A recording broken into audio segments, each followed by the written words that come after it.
কুল্লু নাফসিন যায়িকাতুল মাউত, সকল প্রাণী একদিন মৃত্যুবরণ করতে হবে, ঠিক কিনা বলেন? আমি বলেন আর আপনি বলেন, একদিন আগে একদিন পরে হোক, আমরা একদিন চলে যাবো এই দুনিয়া থেকে, ঠিক না? এই জন্য তো রাসূল সাল্লাল্লাহু আলাইহি ওয়াসাল্লাম বলছেন, উম্মত, এই দুনিয়াটা হচ্ছে একটা পরীক্ষার হল স্বরূপ হিসেবে বানানো হয়েছে। এই দুনিয়ার জমিনে যদি তুমি আল্লাহ তাআলার নেক আমল করো, আল্লাহ তাআলার হুকুম মতো চলো, তাহলে তুমি পরকালে শান্তি পাবা। সুবহানাল্লাহ বলেন না? রাসূল সাল্লাল্লাহু আলাইহি ওয়াসাল্লাম বলেন, আদ-দুনিয়া মাযরাতুল আখিরাহ, দুনিয়াটা হচ্ছে আখিরাতের বাজার, দুনিয়াটা হচ্ছে আখিরাতের বাজার।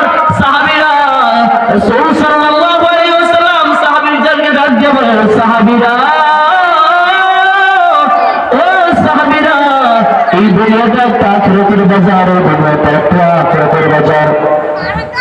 এই দুনিয়ার জমিনে যতদিন তুমি বাঁচবা, এতদিন তুমি আল্লাহ তাআলার ইবাদত করবা, নামাজ পড়বা, রোজা রাখবা, হজ করবা, যাকাত দিবা।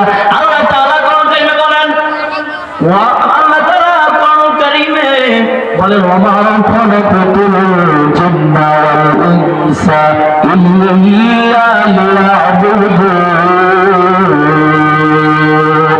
আল্লাহ তাআলা বলেন, হাবিব, ও নবী, ও নবী, আপনি আপনার উম্মতদেরকে জানিয়ে দিন, এই দুনিয়ার জমিনে আমি মানুষ এবং জিন জাতি এই দুজনকে সৃষ্টি করেছি শুধুমাত্র আমি আল্লাহ তাআলার ইবাদত করার জন্য।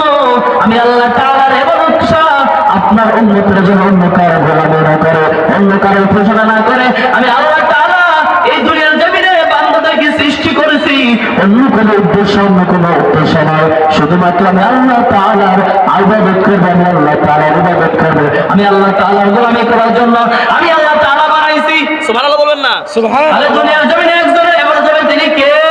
আল্লাহ। আওয়াজ বলেন না, তিনি কে?